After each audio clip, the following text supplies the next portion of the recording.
Muchas gracias, buenos días. Perdonen acá que tengo el micrófono como me siento como Eminem, pero la diadema me sentía, yo creo que me iba a sentir un poco más como Thalía. Así que prefiero quedarme con ¿no? Como dijo nuestro organizador, mi nombre es Ricardo Rodríguez, soy de San Germán, Puerto Rico, que es una de las ciudades, un pueblito pequeño, más vieja de América completo. Y soy un arquitecto, yo diría, en remisión. Practiqué por 12 años y ahora en el desempeño casi como consultor de tecnología de arquitectura, ingeniería y construcción. Nada, y hoy un poco vamos a hablar no necesariamente de unas soluciones que ya están todas prehechas, pero es más bien dialogar sobre un acercamiento que la industria de la construcción en general, en términos de modelos de negocio, ha empezado a hacer. ¿Cuáles son estas tendencias, estos cambios que han inculcado que las prácticas de negocios tengan que cambiar a base de tecnología y los riesgos y los retos que también van con ella? Así que esa fue mi introducción y a ver si alguien al final se da cuenta de lo que hice, pero nada. Tenemos es un poco una conversación bilingüe, pero como ya en los pasados días se ha discutido, varios de los conferenciantes han hablado de que en cualquier proceso de transformación digital, una de las primeras cosas que hay que evaluar son las personas, ¿verdad? Nuestro grupo de trabajo y cómo ellos están dispuestos, cómo se organizan, el tipo de valores y cultura que tienen para poder desarrollar procesos de innovación, que siempre son altamente complicados y difíciles, ¿verdad? Hacer cualquier cambio es difícil. Y obviamente vamos a hablar después de la cultura de la empresa que tiene que tener para poder liderar estos procesos. Vamos a hablar de los procesos como tal, que en eso podemos nosotros discutir un poco cómo nosotros nos hemos organizado para poder hacer algunos de estos cambios. Y vamos a tener unos estudios de caso o de éxito que podemos ver y ahí más bien nosotros no estamos enseñando, uno de los casos que vamos a enseñar sí está terminado y lanzado, que de seguro pueden pasar por acá por nuestro stand y todos nuestros colegas de base acá en México que están muy contentos de poder discutirlos con ellos. Y esta tarde también vamos a tener un workshop en donde es algo interactivo, donde van a poder ver cosas de realidad virtual, pero también va a poder usar unas herramientas digitales que hemos desarrollado. Así que quédense para eso. Está acá, perdón. Siendo una conferencia o una presentación de tecnología, les voy a, por favor, pedir que vamos a estar discutiendo y haciendo unas preguntas durante la presentación para que ustedes puedan ayudarnos a contestarlas. Al final pasaremos los resultados para que los vean, pero un poco vamos a empezar así.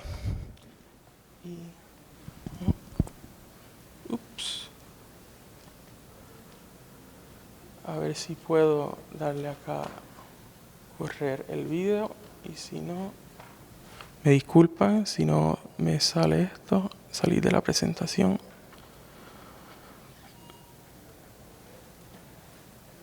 Y corramos acá. Spartans! What is your profession?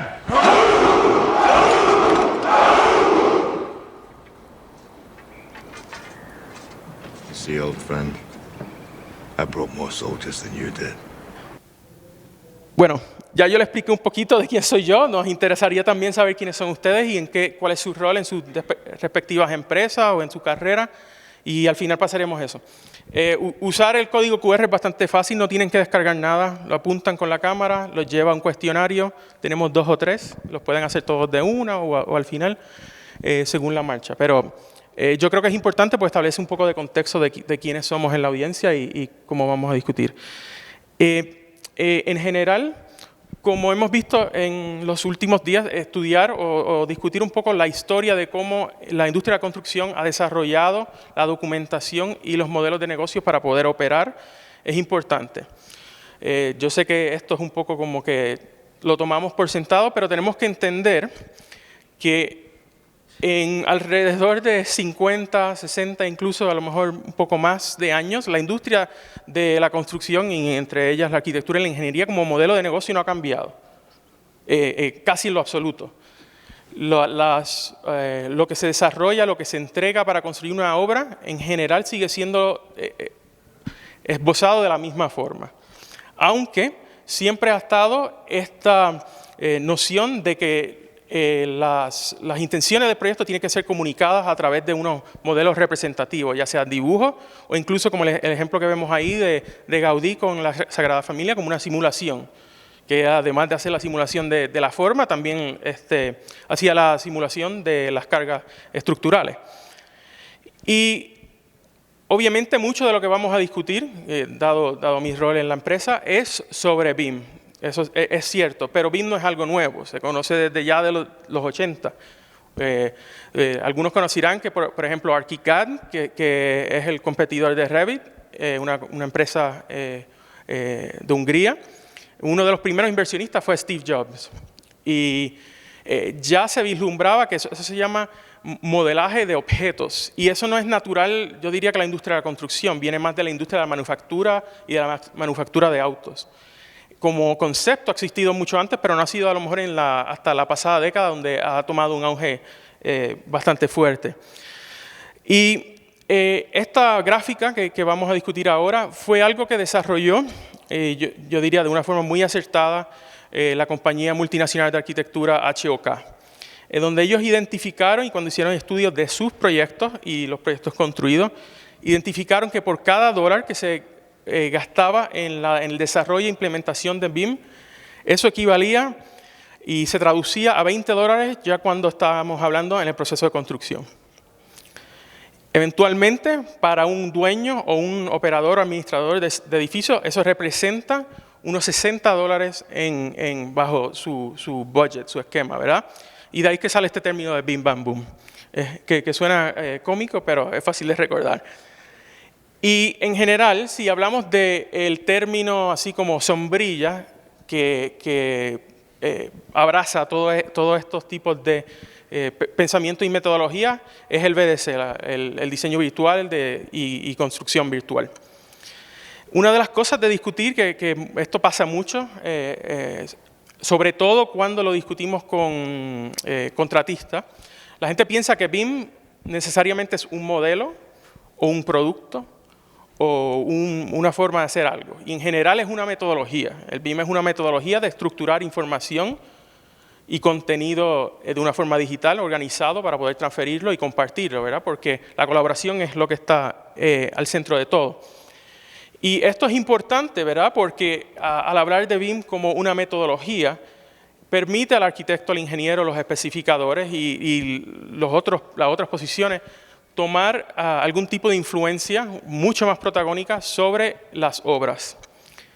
Y obviamente esto trae un valor añadido de por qué es que estamos haciendo esto, cuáles son los beneficios que sacamos con la implementación de BIM. Y en los pasados días, obviamente hemos discutido la reducción de riesgos, de costos, la sustentabilidad, los requisitos que se necesitan por las autoridades jurisdiccionales o gubernamentales. Y si lo llevamos ya a una implementación mucho más amplia y sofisticada y madura, pues obviamente podemos reducir los desechos que tenemos de nuestras obras e incluso incrementar la seguridad sobre la obra en el sitio. Acá, de nuevo, les pido que con el código QR entren. En general, lo que quisiéramos saber es ¿en dónde ustedes están en esta transformación BIM, en términos de implementación? ¿Qué valor le ven? Y tenemos una escala, ¿verdad?, de mayor a menor. Y sería interesante saber eso. Así que al final lo discutimos. Pero, debo ir hacia atrás, veo gente sacando fotos. Perdón, fui un poco rápido. Pensé que estaba bailando salsa. ¿Ya? Bien. Todavía tengo 1, 2. Gracias. Bueno, en términos de implementación, y es algo que en nuestro rol en BAS tenemos que ver activamente, porque sabemos que la industria de la construcción es muy fragmentada y muy localizada alrededor del globo completo. Así que la implementación o el requerimiento de BIM varía de país a país. Pero las tendencias son claras. Acá sabemos que ya desde el 2015 había una comisión estudiando la implementación y el dictamen de pues, pedir BIM como parte de un proceso con el gobierno de pedir permiso, sobre todo con proyectos públicos de envergadura pública. Y hay un dictamen ya para el 2030 de que sea obligatorio. En Estados Unidos, obviamente, que lideró esto, ya las empresas más grandes de arquitectura, ingeniería y construcción, obviamente ya está muy implementado y se está utilizado. En Europa, como pueden ver, hay distintos países y casi todos están en distintos puntos en ese proceso, pero obviamente los países nórdicos, yo diría, son los más sofisticados, tienen un nivel de madurez de BIM en todo el mundo. Para ellos, el modelo es parte de un requisito de entrega cuando se hace el proyecto de cualquier índole e inclusivamente, según el tiempo ha pasado, se requiere que el modelo se transfiera al dueño. Es una de las cosas que el arquitecto, el proyectista, el diseñador le debe al dueño o el contratista le debe al dueño cuando se termina la obra. Claro, para ellos poder administrarla, manejarla, darle mantenimiento. Aquí un poco la imagen del dinosaurio. Nosotros vemos ya que hay un cambio que se avecina y esto ocurre, ¿verdad?, por los adelantos tecnológicos. Pero a diferencia del dinosaurio, nosotros sí podemos hacer algo al respecto, ¿verdad? El dinosaurio no pudo hacer nada cuando vio ese asteroide, ¿verdad? Pero nosotros sí. Y debemos entender de dónde viene a lo mejor un poco de esta renuencia y esta lentitud en aplicar esta metodología y tecnología nueva. Desde 1950, desde más o menos al finalizar la Segunda Guerra Mundial, los niveles de productividad en construcción han ido en un deslice casi constante.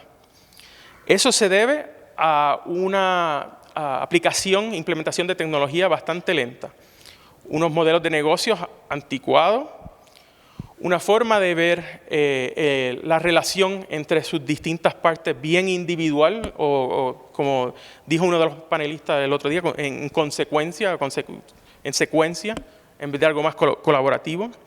Y eso se ha reflejado en términos de crecimiento, cuando uno compara el crecimiento del mercado a nivel global, y estos son datos de McKinsey, la gran compañía de consultoría y análisis.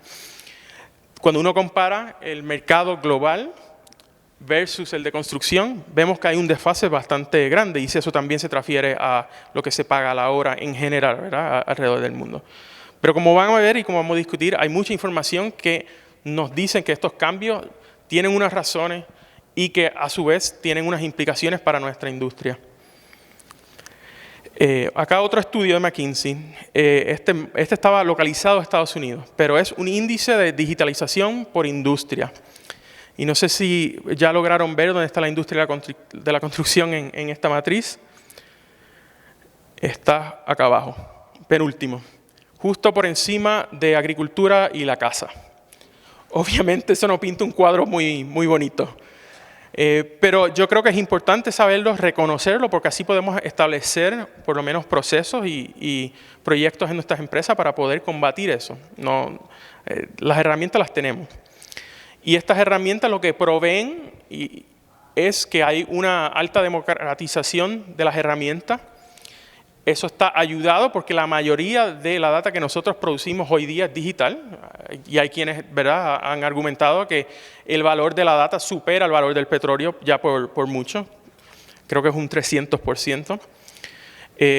Por ejemplo, hablan de, no sé si han escuchado que Facebook supuestamente tiene 3.000 puntos de data de cada persona que está en esta habitación, en este espacio. Y eso a nosotros nos pone en un riesgo porque nosotros, aunque sobre todo si las empresas de arquitectura e ingeniería han desarrollado estos modelos BIM para a lo mejor inicialmente ver un modelo o ver algo en 3 dimensiones, la parte de la I de BIM es lo que han dejado atrás, ¿verdad? No se ha enfocado en la data. Y al no enfocarse en la data, otra persona ya la está usando y la va a usar a su beneficio. Nosotros necesitamos tener una silla en esa mesa de discusión. El riesgo principal ahora mismo es que cualquiera de estas multinacionales de tecnología gigantes puedan de un día a otro implementar algo que haga una disrupción masiva en nuestra industria sin nosotros tan siquiera saberlo, porque nosotros seguimos haciendo dibujos y hablando y haciendo cosas en secuencia. Así que esto es un issue de educación, además de no tan solo tecnología. Pero sí tenemos que hablar de la gente y de nuestros equipos. Acá le tenemos otro código QR, a ver si podemos entender cuál es la percepción y cuáles son los retos por los cuales no se ha implementado esto en sus empresas. Usualmente la gente, el número uno que dice es el dinero, el costo. Y ya hablaremos de eso también, a ver cómo podemos combatir eso un poco. Y cuando empezamos a hablar de gente y la formación de equipos, y ya vamos a entrar a los roles un poco, pero también hay que entender cuál es la cultura, los valores que mueven esa innovación en una empresa. Y para eso sí hay que pensar en el big picture, como dicen acá al norte-norte. La discusión sobre la transparencia de estos procesos también es clave, ¿verdad? Una empresa donde sus empleados no entiendan sus procesos porque no son transparentes, eventualmente crea ineficiencia. Y esa ineficiencia se traducen en o nos tardamos más o gastamos más. Cuando uno está haciendo un proceso de innovación es muy importante, y esto incluso se nos hace difícil a nosotros, ¿verdad? Porque yo diría que la gente de nuestra industria le gusta organizar todo y tener a lo mejor una vista de una planificación bastante completa antes de tomar una decisión. Pero, y hablaremos de programas pilotos y su beneficio en enseñar, demostrar el concepto que algo funciona incluso antes de invertir en tiempo, dinero y personas en procesos o modelos que en realidad no traen un valor. Así que enseñar algo rápido, incluso para convertirlo tangible para las personas y sus líderes ejecutivos, es importante. Nada, es un proceso que trae consigo sus retos, pero obviamente son necesarios. En términos de entender cómo la industria ya está implementando esto a nivel de fuerza laboral, si nos ayudan a contestar algunas de estas preguntas, vemos que el crecimiento en posiciones, oportunidades de trabajo para coordinadores BIM o profesionales asociados a BIM o BDC van en aumento constante, incluso para empresas que uno no pensaría que lo deberían tener, desde que hacen ventas en un mall o hacen e-commerce. Siendo una metodología, no necesariamente tiene que ser adaptada específicamente a un edificio. Tiene otras, hemos visto lo de Facilities Management, eso de seguro es una. Nada. En términos de cómo fijar un equipo para moverse y poder hacer un programa de innovación, yo diría que usualmente lo que se nos olvida es traer a alguien que sepa de data, un científico de data, alguien que sepa de estadística. Y uno pensaría por qué de inicialmente integrar a estas personas a un equipo. Pero ciertamente, yo diría que con bastante veracidad, si uno no tiene o no puede traquear una data, no lleva un registro de unas métricas, no tienes un punto de partida para poder comparar si ha habido un éxito o no, en qué no nos va muy bien, qué es lo que tenemos que mejorar. Así que traer a alguien que por lo menos pueda hacer algo con esa data o interpretarla de una forma que nosotros podamos guiar es muy importante. Se habla mucho de que, dado la fragmentación de nuestra industria, pues están estos silos, donde allá Juan no habla con Pedro porque son departamentos distintos, ¿verdad? O Pedro tiene que esperar que Juan termine antes de hacer cualquier cosa. Y yo diría que en un modelo de negocio tradicional, la gente habla de hay que romper estos silos de data, ¿verdad? O de decisiones.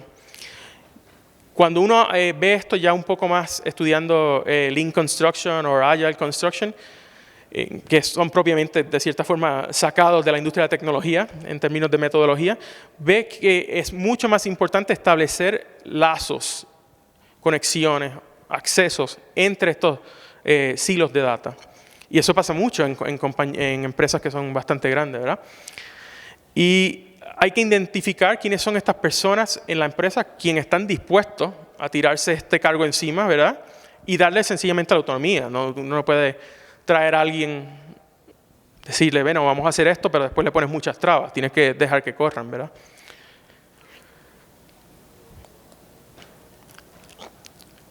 No sé si muchos han visto lo que se llama una matriz RACI, ¿verdad?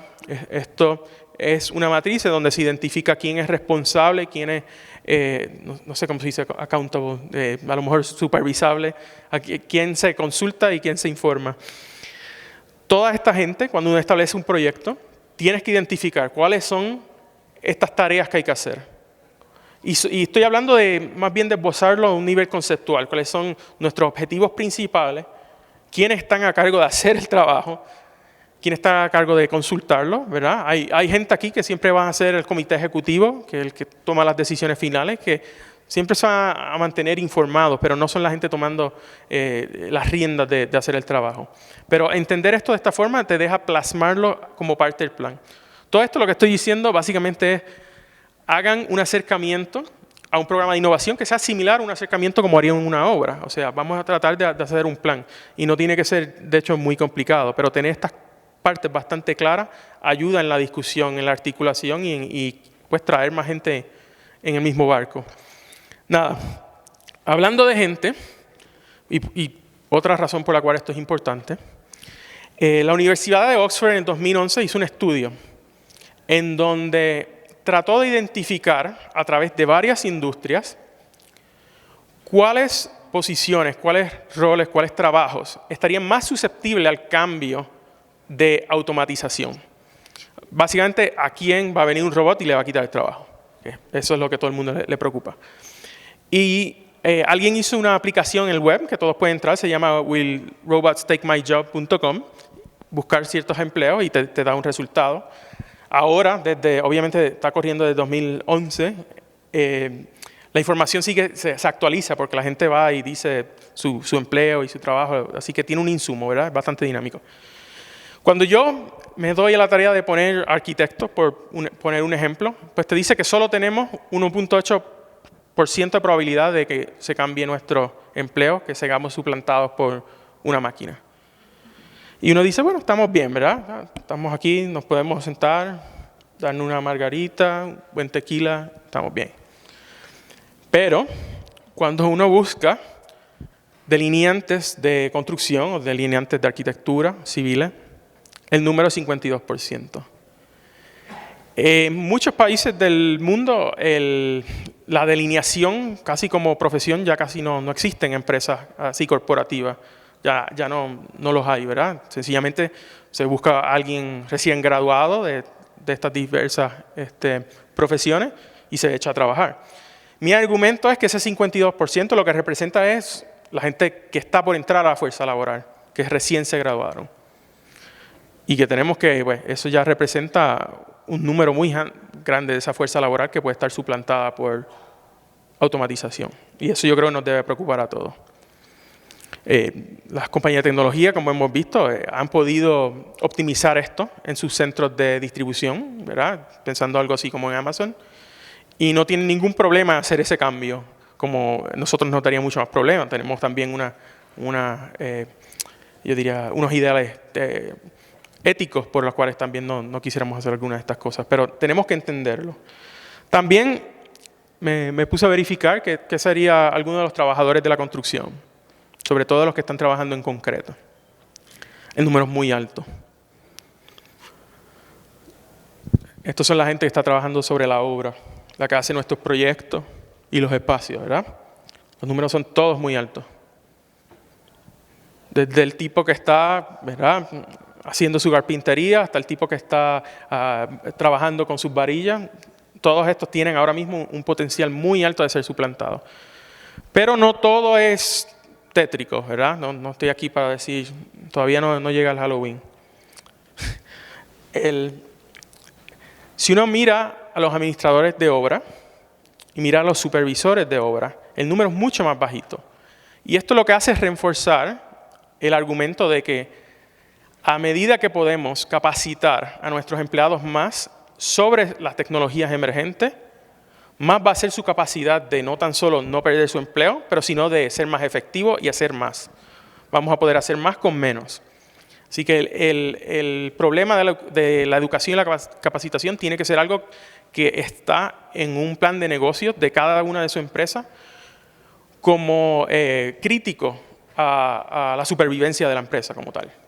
La gente dice, esto pasa bastante allá en el mundo corporativo en Estados Unidos, ¿por qué vamos a invertir todo este tiempo en capacitar a estas personas, mandándolos a charlas, a entrenamiento y certificaciones? Si como está el mercado laboral, el tipo va y se va al otro día, adquiere el conocimiento y se va a otra empresa. Pero hay que ver esto de la otra forma. ¿Qué pasa si no lo capacitas y se te queda en la firma? Eso tiene un efecto nefasto sobre el crecimiento de una empresa.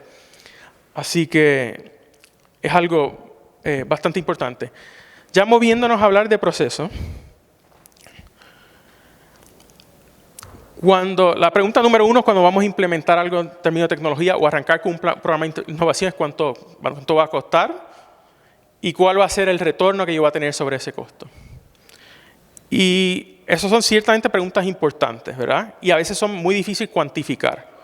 A lo mejor es más fácil cualificarlas, decir, no te puedo dar un número, que va a ser $1 millón después que hagamos eso en beneficio, pero sí podemos hablar de impactos. Así que eso es una buena sugerencia, hablar de estos objetivos en términos de impacto sobre el mercado. Y una de las cosas que usualmente la gente, sobre todo cuando te están reclamando o cuando te anteponen esta pregunta es, pero esto va a costar tanto. Ese análisis, y esto es una gráfica que salió de unos estudiosos del modelo de negocio en Harvard, lo que está tratando de explicar es lo siguiente. Todo el mundo analiza ese costo, que es lo que vemos acá en la línea número A.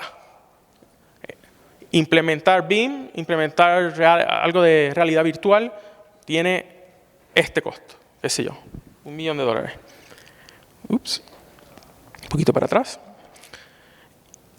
Lo que poca gente hace, y esto es una falta de disciplina que nosotros tenemos que inculcar, ¿verdad? Como profesionales en nuestro propio nivel ejecutivo, es el análisis de la línea C. ¿Cuál es la pérdida de no hacer nada? Porque todo el mundo asume que si no gasto este dinero en implementar esto, en hacer este proceso de innovación, en descubrir formas más eficientes de hacer algo, me voy a quedar en la línea B.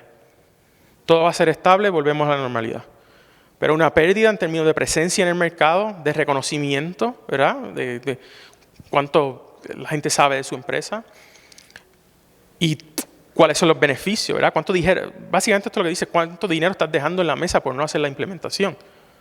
Y eso es una pregunta y un análisis válido que tiene que ser parte de un proceso comprensivo, holístico, cuando se está analizando qué es lo que se va a hacer, ¿verdad? Así que eso es algo que tienen que tener en mente. Cuando hablamos de procesos, y ahí está el QR code de nuevo,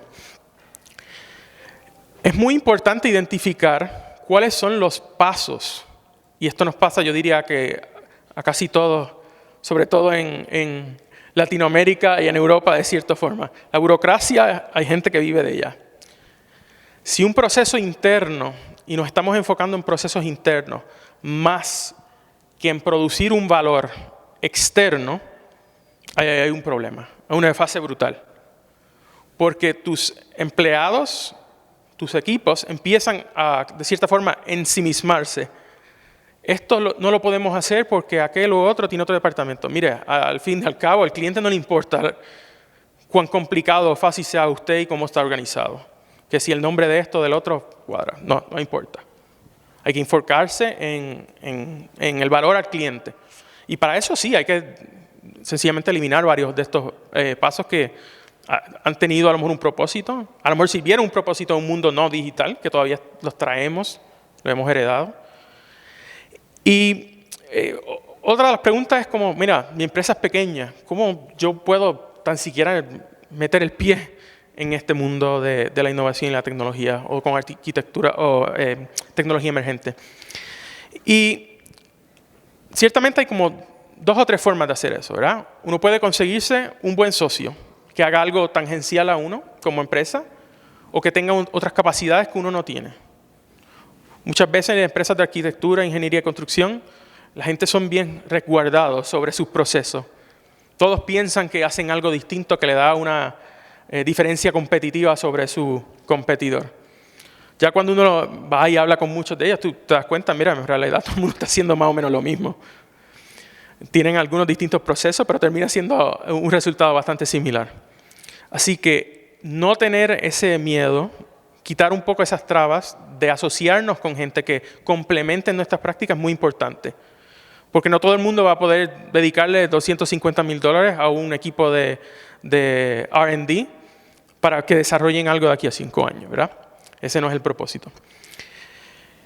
Hay que ver las cosas en el macro, pero a la misma vez hay que ser bastante rápido en unas soluciones, establecer unas cosas a un nivel muy corto. Y esto me pasa a mí, yo diría, bastante constante. Me pongo a tratar de analizar el retrato completo de aquí, cuáles son todas las repercusiones, sin realizar o darme cuenta que en realidad debería estar enfocado en producir algo ahora, para así pues conseguir el visto bueno del comité ejecutivo o que la gente pueda hacer alguna de estas soluciones tangibles. Todo esto es como, más bien le estoy dando como una estructura de cómo uno discute esto con un comité ejecutivo, que muchas veces van a ser personas que son bien anti-tecnología. O sea, tú le enseñas algo de realidad virtual o se lo mencionas y ellos piensan que esto es algo del Blade Runner, esto en el futuro. O sea, nosotros no podemos competir o vivir en ese mundo. Pero no es la realidad, ¿verdad? Nosotros, esto es un poco un paso que nosotros tomamos, ¿verdad? Al hablar sobre todo de BIM y nuestro contenido BIM, porque es parte de nuestras soluciones digitales. Hicimos una encuesta a nivel global y estas son algunas de las métricas que consideramos a la hora de desarrollar contenido y soluciones. Eso es muy importante, ¿verdad? Hay que pensar cuáles son las necesidades del mercado.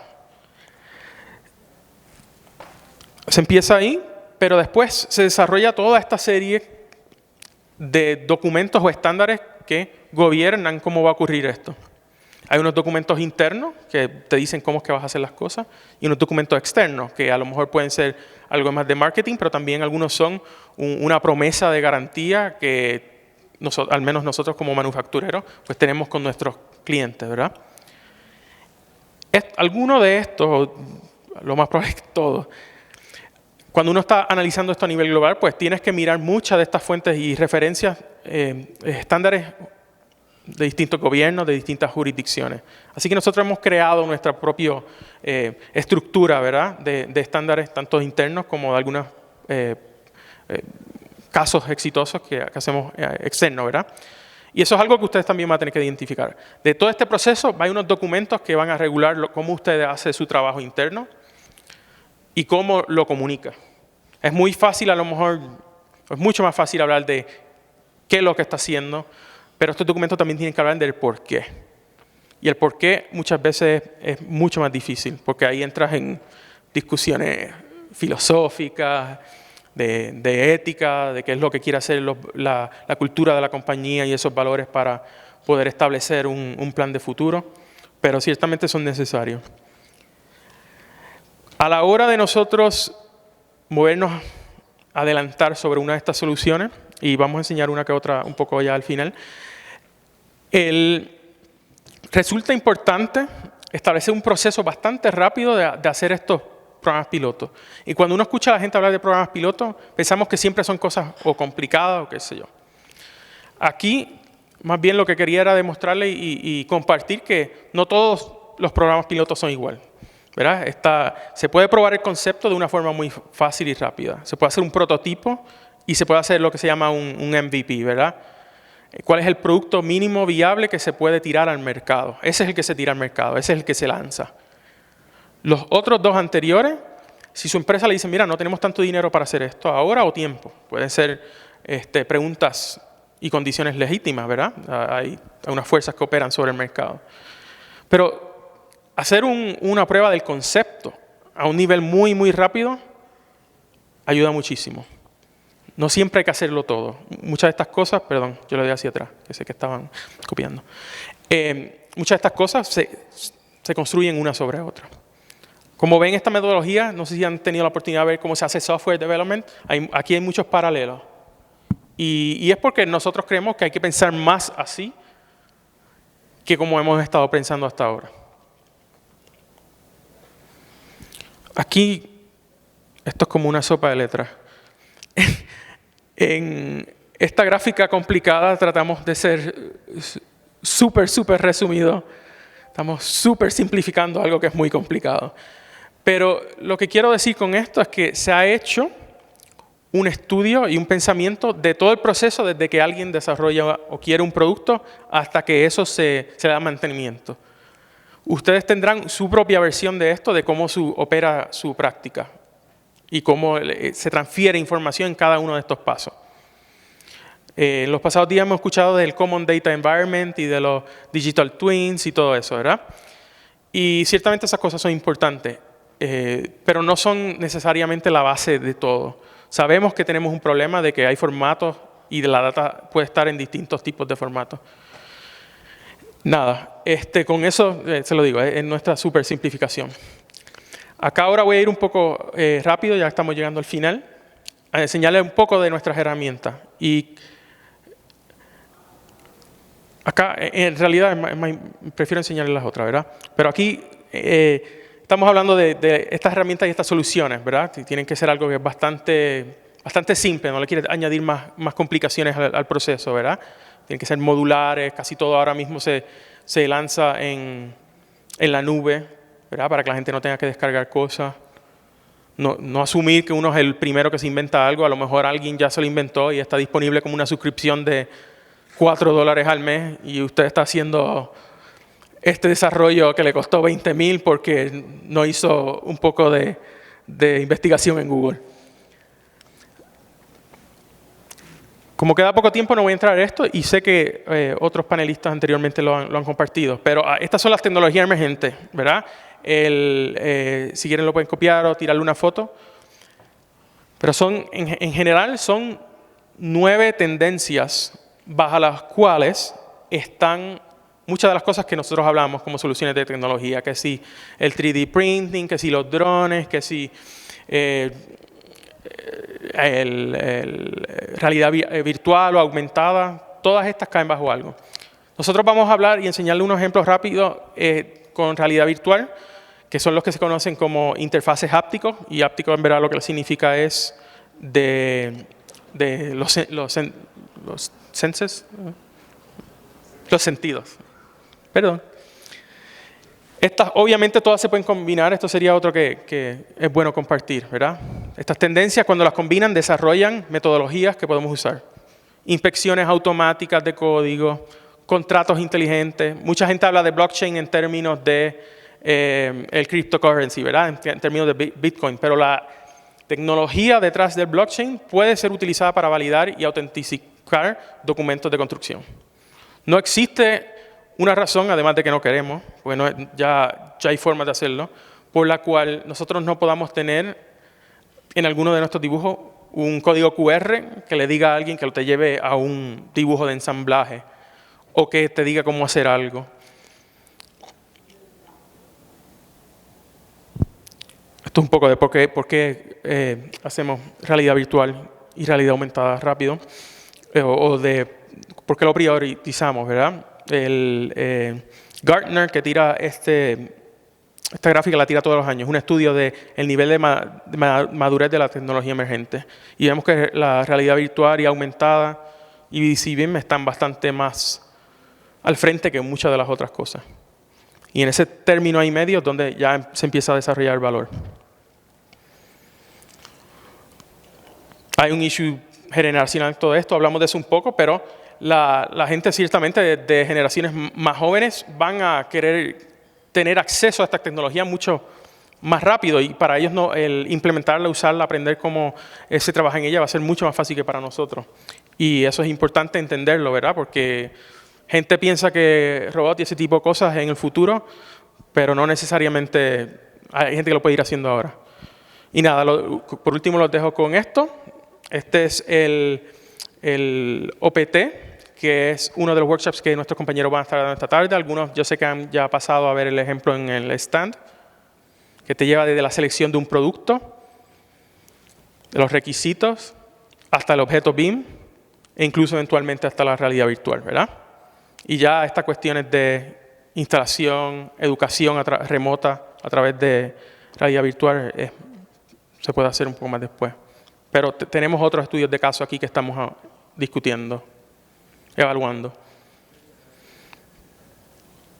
Los digital twins, ¿por qué no hacer estimados de costo desde el móvil, verdad? Porque hay que hacer un dibujo cuando podemos tirar una nube de puntos ya con el celular. Ya cuando llega el auto, se monta en la pick-up, ya está hecho. Nada, estos son un poco aquí de hacia dónde vamos. Pero le agradezco su tiempo y si tienen preguntas, por favor, siéntanse en la libertad de comunicarse. Gracias.